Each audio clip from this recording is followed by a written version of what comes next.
Di bendungan, ada jejak langkah kaki yang samar, sangat menarik perhatian. Meskipun samar, jejak itu benar-benar tertinggal di sana. Di tempat ini, sangat sulit menemukan jejak lain. Ini, semua orang tercengang. Ternyata begini. Hanya kaisar setengah abadi yang bisa meninggalkan jejak di sini. Setelah sekian lama, seseorang menggumamkan hal ini pada dirinya sendiri. Tak jauh dari sana, di seberang bendungan, terdengar pula jejak langkah kaki yang samar. Entah dari era mana jejak itu berasal. Sebelumnya, jejak ini menjadi pusat diskusi semua orang. Itu juga menjadi apa yang diikuti oleh generasi demi generasi. Mereka memasuki laut alam, mencari jejak-jejak lain, menuju ke ujung lain laut alam. Di mata para kultivator dari satu era ke era berikutnya, orang itu mungkin seorang kaisar. Meskipun tidak ada bukti, semua orang sangat menghargainya. Ternyata dia adalah seorang kaisar setengah abadi. Baru sekarang semua orang akhirnya mengerti betapa berkuasanya orang yang meninggalkan jejak langkah asli itu. Ketika mereka memikirkan hal-hal ini, pikiran semua orang tak kuasa menahan diri untuk tenggelam. Jika makhluk itu adalah kaisar setengah abadi, apakah dia pergi ke kedalaman laut alam untuk meredakan kekacauan? Namun, setelah bertahun-tahun, badai kegelapan meletus dari waktu ke waktu, tanpa pernah berhenti. Semua orang ngeri. Apakah kaisar setengah abadi itu pun tak berdaya? Saat itu, orang yang meninggalkan jejak itu, mungkinkah dia dibunuh di batas laut alam, oleh tanah kegelapan? Kecurigaan ini membuat banyak orang merasa tidak nyaman. Seorang kaisar setengah abadi yang agung masih belum bisa keluar tanpa cedera. Apakah masih akan mati? Mereka memikirkan Huang. Dia pergi sendirian, bagaimana jadinya nanti? Saat ini, pikiran semua orang terasa berat. Jika bahkan seorang kaisar setengah abadi pun tak mampu berbuat apa-apa melawan teror dahsyat di tepi laut alam, lalu siapa di dunia ini yang sanggup menghadapi bencana dahsyat itu? Bahkan ketika mereka menelusuri masa lalu yang tak berujung, zaman yang tak berujung, satu era besar dan era besar berikutnya telah berlalu. Kini, akhirnya Huang muncul. Jika bahkan ahli yang tak tertandingi ini akan dikalahkan, maka sungguh tak ada harapan lagi. Kaisar Langit Huang, kau harus berdiri teguh.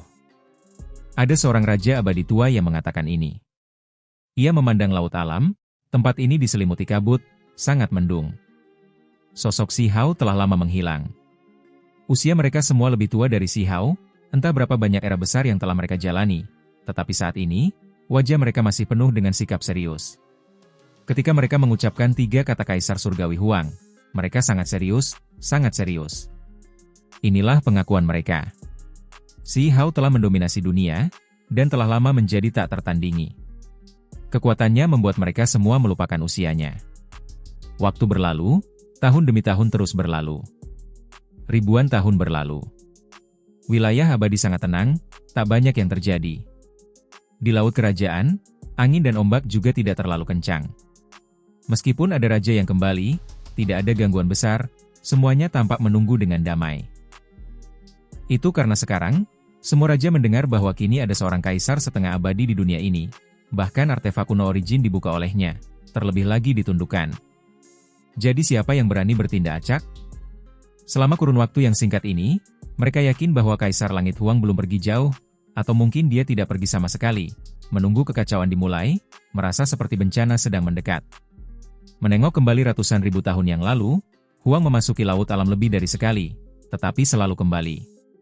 Siapa yang bisa memastikan bahwa ia tidak akan kembali kali ini? Di dunia ini, berapa banyak orang yang berani menantang Huang? Mereka sama sekali tidak punya kualifikasi seperti itu. Kenyataannya, lupakan era agung ini, bahkan jika mereka melihat masa lalu dan masa kini. Sejak era runtuhnya Kaisar, belum pernah ada seorang pun yang mampu berdiri di puncak itu. Ia ditakdirkan untuk tetap tak tertandingi di bawah langit. Kaisar Surgawi Huang, kau sungguh hebat. Seseorang berkata sambil mendesah. Meskipun bertahun-tahun telah berlalu, ketika para raja menyebut pemuda brilian ini, ekspresi mereka masih rumit. Namun, mereka semua tak kuasa menahan diri untuk berseru memuji. Ia bangkit di zaman tanpa kultivasi, dengan penuh dominasi melesat ke surga. Ada raja-raja abadi yang ingin menghentikan lajunya, namun ia tetap berhasil melewatinya, akhirnya mencapai puncak kultivasi tertinggi. Dari dulu sampai sekarang, berapa banyak orang yang bisa menyandang gelar kaisar? Bila dipikir-pikir lagi, Memang ada beberapa, tetapi semuanya merupakan individu paling menakjubkan atau raksasa yang menggemparkan dunia yang telah membawa pulang prestasi luar biasa, pendiri sistem kultivasi. Misalnya, sistem kultivasi Immortal Domain, sistem Burial King, dan lain-lain. Namun, apa kesimpulan akhir mereka? Begitu istana kekaisaran didirikan, itu bagaikan kutukan. Puncak yang megah menandakan malapetaka kematian, kemakmuran, dan kemudian kehancuran semua klan. Seekor anjing berteriak, ukurannya tidak kecil.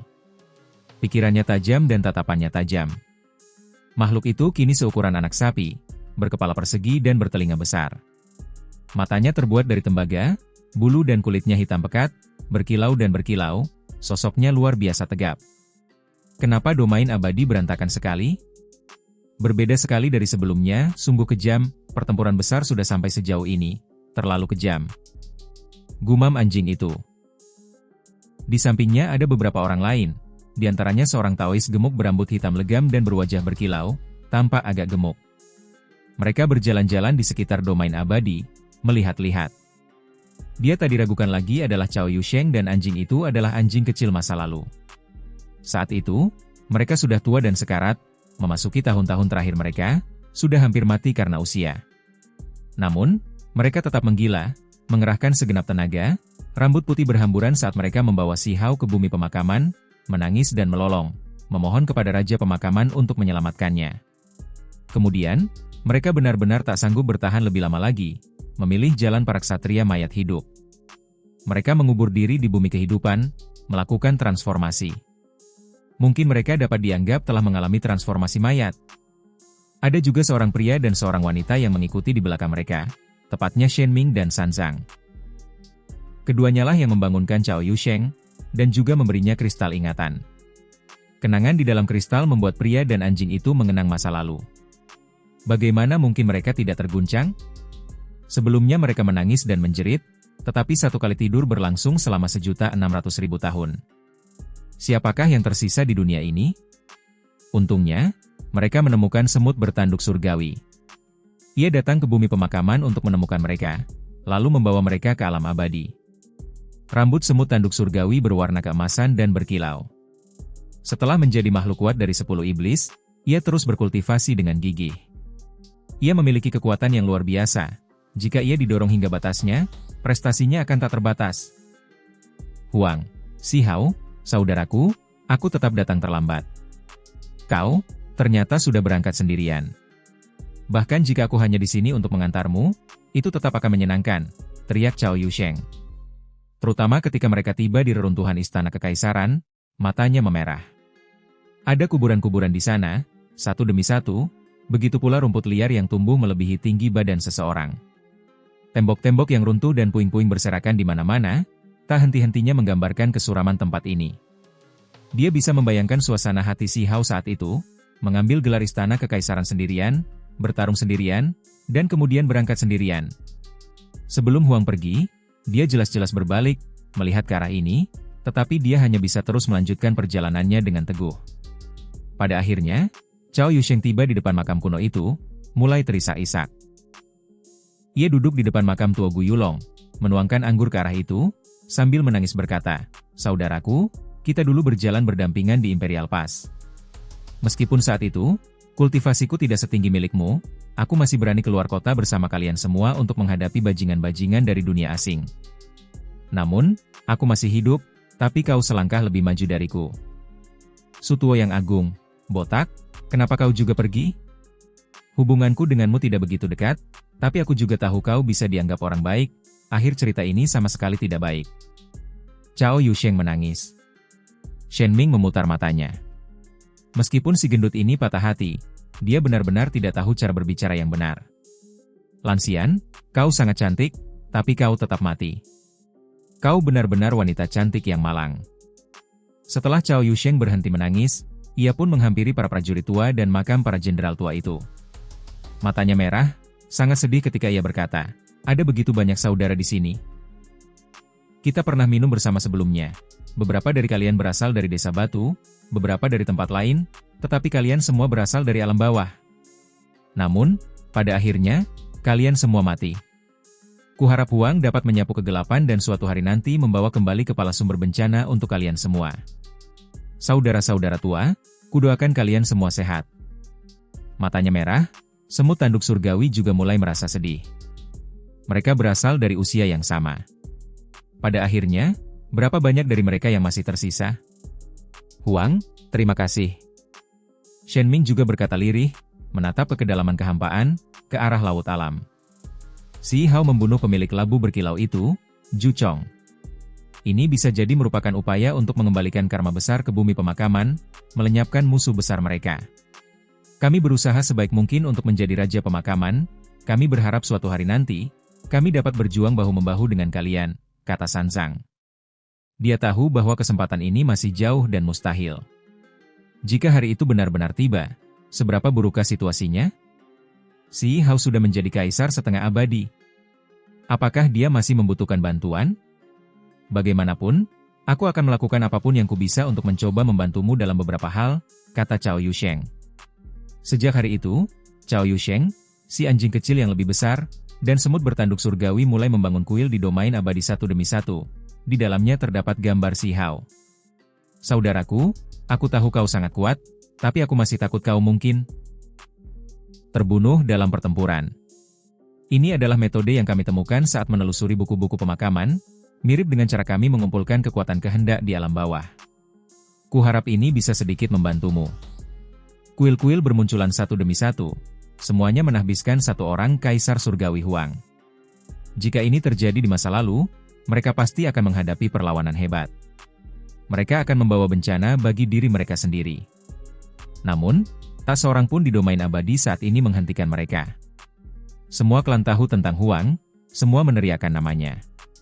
Ini kombinasi teknik penguburan dan metode agung kekuatan kehendak. Ada juga darahmu yang tersisa yang kami awetkan. Sekarang, kami sudah menggunakan semuanya. Jika kau gugur dalam pertempuran, kami akan melakukan pemanggilan jiwa.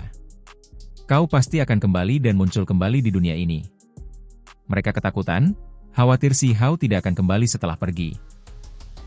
Karena itu, mereka pun mengerahkan segala cara, berharap suatu hari nanti, mereka bisa menyelamatkan jiwa yang hancur itu. Di kedalaman laut alam, Si Hao mengaktifkan sebatang akar spiritual. Batang itulah yang mengandung bagian dari pedagang obat palsu, yang dikenal sebagai akar spiritual pertama. Pergilah, kau dan 6 jiwa lainnya harus bergabung. Kuharap kau cukup kuat, sehingga suatu hari nanti, kau bisa memiliki beberapa metode, kata Si Hao. Tahun demi tahun berlalu. Waktu terasa kejam. Dalam sekejap mata, 200.000 tahun lagi berlalu. Si Hao terus maju sendirian. Meskipun ia telah menjadi kaisar setengah abadi, ia tetap tidak bisa menyeberangi laut alam secara langsung.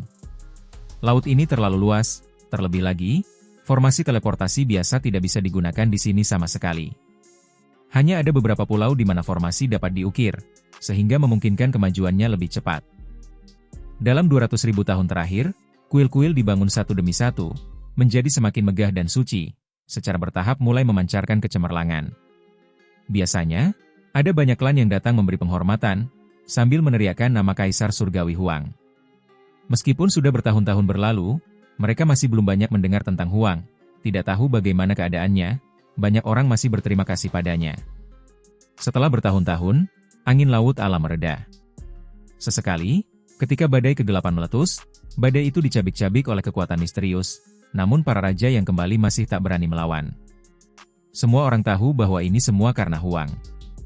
Ia terus melanjutkan perjalanannya melintasi laut alam, mengambil tindakan, membuat semua ahli di dunia ketakutan. Ombak bergulung-gulung. Si Hao menerobos ombak, maju. Sepanjang perjalanan, ia bertemu dengan beberapa raja legendaris yang sebelumnya meninggalkan jejak-jejak besar dalam sejarah, dan benar-benar bertemu dengan mereka. Mereka duduk di pulau-pulau, tiba-tiba membuka mata mereka. Si Hao mengangguk sedikit, tanpa berhenti, terus melanjutkan langkahnya ke kedalaman Realm Sea. Sepanjang perjalanan, para raja legenda terkejut. Di kedalaman laut alam, badai kegelapan terbesar sedang terjadi, dan kekacauan besar akan segera dimulai. Sementara itu, orang ini melanjutkan perjalanannya sendirian. Di kedalaman laut alam, kekuatan kegelapan meletus, menakutkan dan surga meluap. Seolah-olah lautan tersapu terbalik, menuju ke arah ini. Si Hao mengacungkan bilah telapak tangannya, memutus badai ini, dan membuka jalan. Suara Weng yang keras terdengar. Tiba-tiba, sesuatu yang mengejutkan semua raja terjadi. Di kedalaman laut alam, kuil-kuil muncul satu demi satu di kehampaan, turun satu demi satu. Setiap kuil terhubung dengan cahaya ilahi, bagaikan sebuah jalan. Akan tetapi, selain istana-istana ini, semua tempat lainnya gelap gulita, amat mengerikan, dan mustahil untuk melihat tembus. Istana kuno pembimbing telah muncul dalam jumlah besar, membangun jalan besar di antara mereka. Semua raja ketakutan. Pupil mata Si Hao mengecil, tetapi dia tetap tak takut, tak ragu, menapaki jalan ini. Seberkas cahaya melintas. Huang menghilang dari tempat ini, langsung menuju batas laut alam.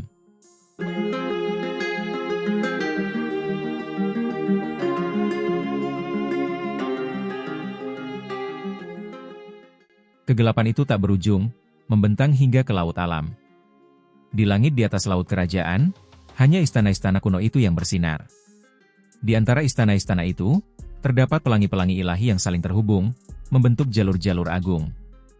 Selain itu, tak ada lagi yang bisa dilihat, sampai-sampai ia bahkan tak bisa melihat laut alam. Semuanya gelap gulita bagai tinta, bahkan mata surgawi pun tak mampu melihat sisi itu. Istana kuno bimbingan itu ilahi dan cemerlang, namun mengarah pada kegelapan.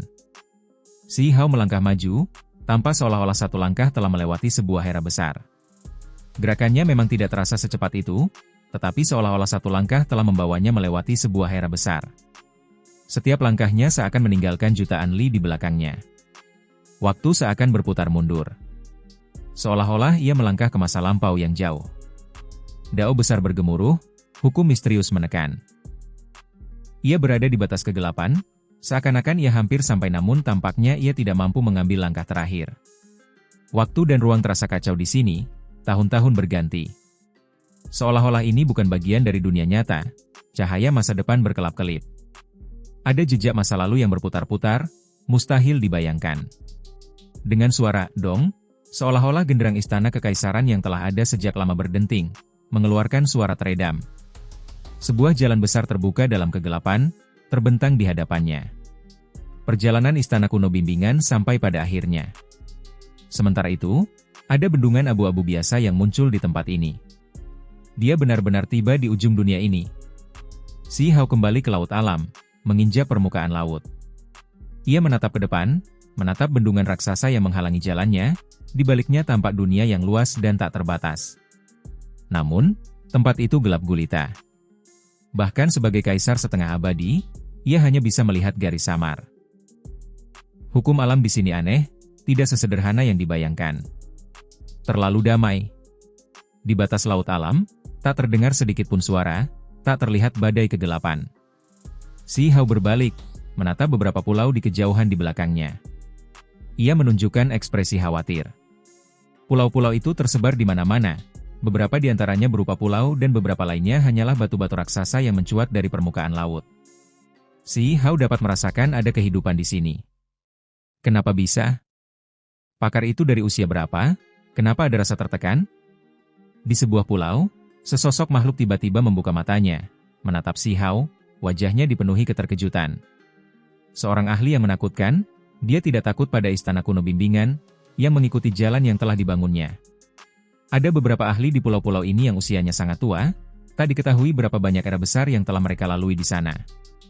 Saat ini, mereka semua terbangun, terkejut sambil menatap ke depan.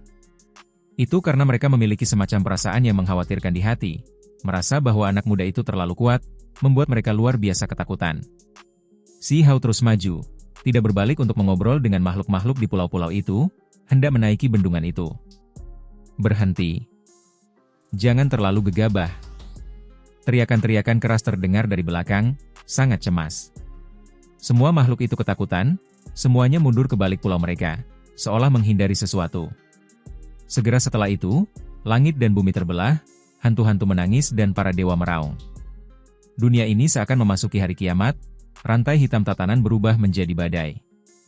Mereka disebut badai, tetapi sebenarnya merupakan hukum dan tatanan alam. Semua jenis simbol tahu besar berkumpul, lalu melonjak dengan dahsyat, menghancurkan dunia. Si Hao yakin bahwa bahkan Raja Abadi pun tidak akan sanggup menahan badai jenis ini. Gelombang kekuatan tabu menerjang keluar dari bendungan, menghancurkan hingga membuat orang merasa tercekik. Bahkan raut wajahnya pun muram, ia tak punya pilihan selain menghadapinya dengan serius. Suara retakan terdengar dari dalam badai kegelapan.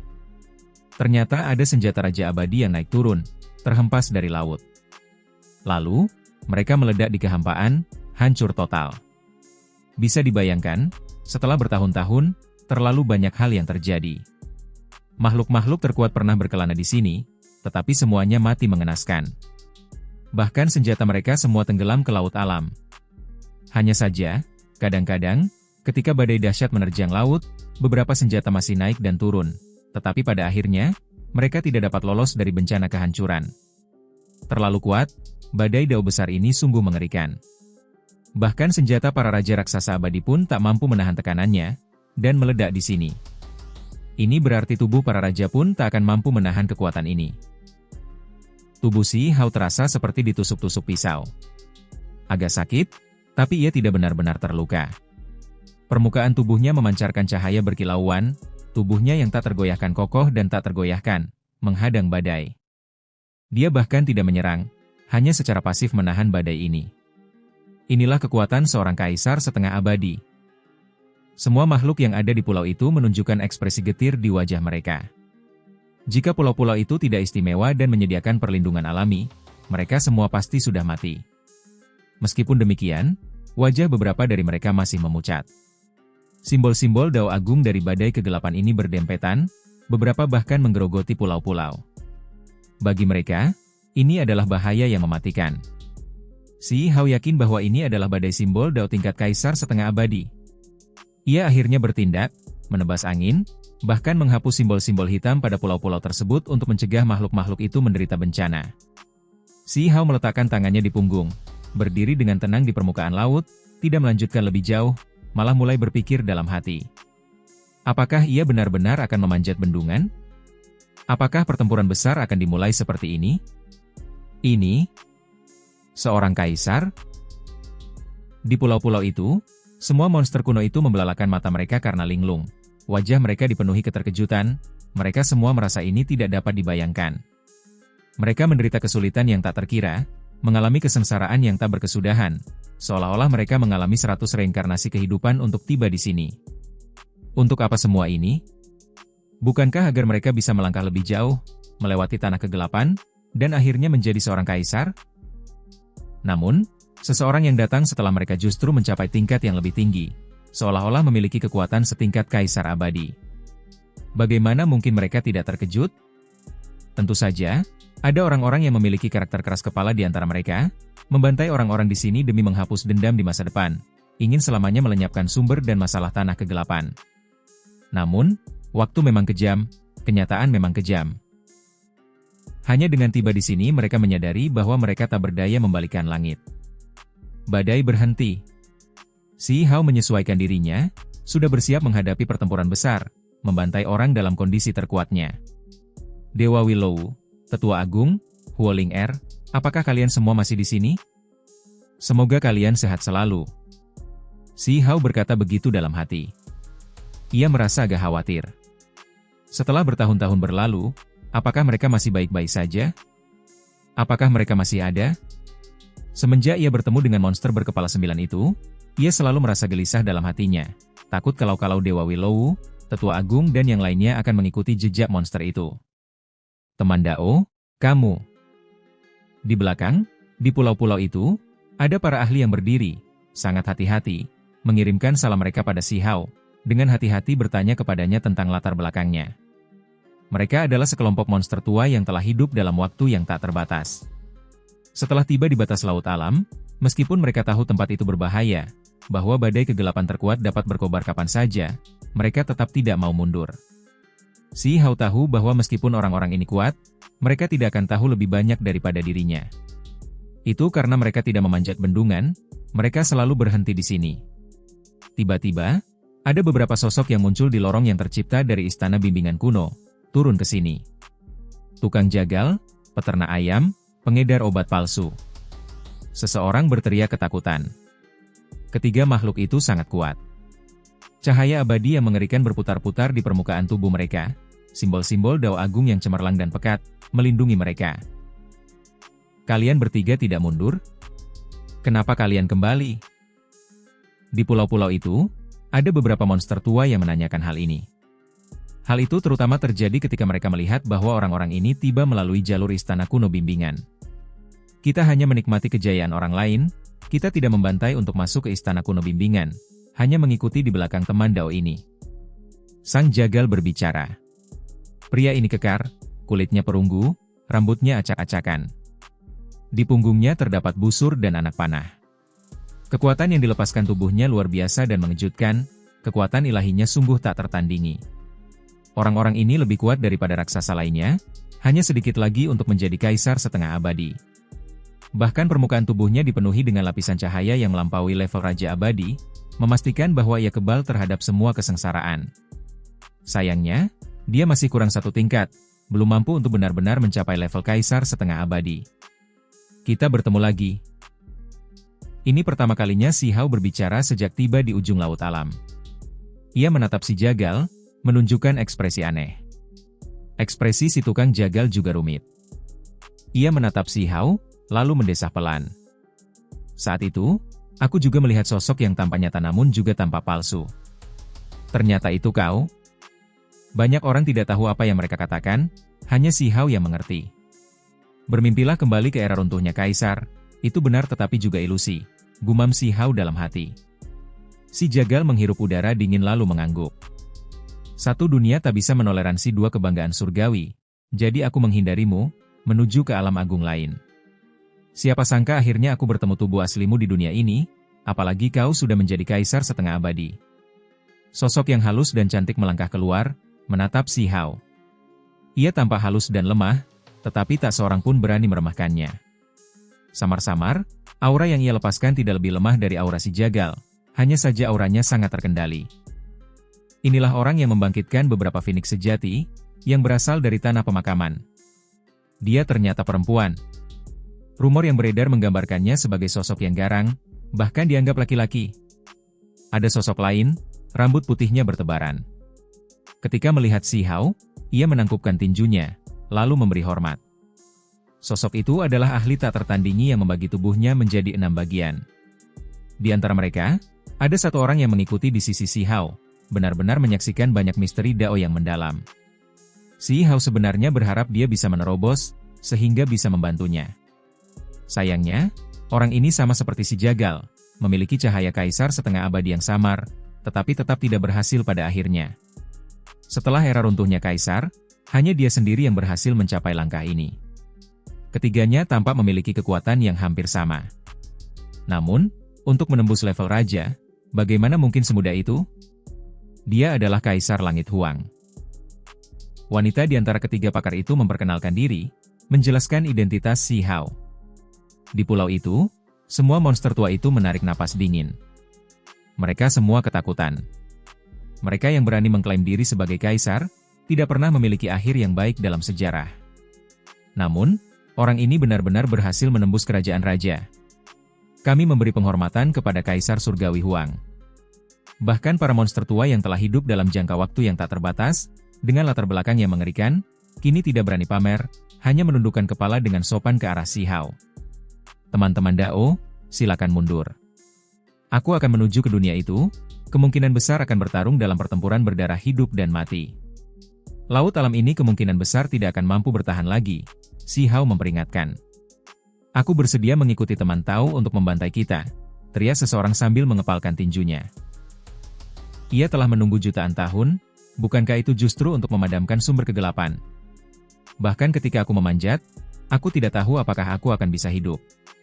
Siapa yang tahu apa yang akan terjadi setelahnya? Yang terbaik adalah semua orang tetap hidup, mundur untuk saat ini.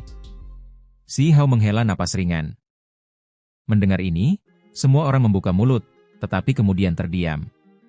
Mereka tahu bahwa apa yang dikatakan Kaisar Langit Huang adalah kebenaran. Semuanya, mungkin tak lama lagi, akan tiba saatnya kita membutuhkan kekuatan kalian, kata Si Hao. Ini bukan berarti meremehkan mereka, tetapi lebih kepada bentuk kekhawatiran. Ketika semua orang mendengar ini, mereka semua menghela napas. Ketika mereka merenungkannya dengan saksama, mereka semua merasa sangat tak berdaya. Di saat yang sama, mereka merasa Kaisar Langit Huang merasa sangat kesepian. Setelah waktu yang tak terbatas berlalu, begitu banyak orang hidup, begitu banyak ahli yang bangkit, namun tak seorang pun dapat mendampinginya di jalan ini, bertarung bahu-membahu dengannya. Ia hanya bisa mengandalkan dirinya sendiri. Ada beberapa yang tetap tidak yakin, bersikeras mengikutinya. Mereka adalah makhluk-makhluk yang masih berpegang teguh pada keyakinan mereka untuk menjadi kaisar, bahkan sudah hampir gila. Pada akhirnya, Si Hao meneruskan perjalanannya. Ketika badai menerjang, simbol-simbol Dao Agung yang tak terhitung jumlahnya muncul kembali. Tinju Si Hao menghantam, menghancurkan segalanya. Ia menerobos badai, memanjat bendungan. Benar saja, ada beberapa makhluk yang tidak mau menyerah, mengikutinya. Namun, ketika mereka baru saja mendekat, mereka semua mati mengenaskan, berubah menjadi kabut berdarah. Ketika para Raja Abadi melangkah ke sini, mereka ditindas oleh gelombang kekuatan, dan mati mengenaskan. Itu karena ada kekuatan dalam kehampaan yang menentang Si Hao, orang-orang ini juga terperangkap dalam hal ini. Pada akhirnya, kekuatan misterius itu menghilang. Langkah Si Hao menjadi ringan, melepaskan cahaya Kaisar setengah abadi, dan terus maju. Matanya bersinar lebih cemerlang lagi, menatap ke depan.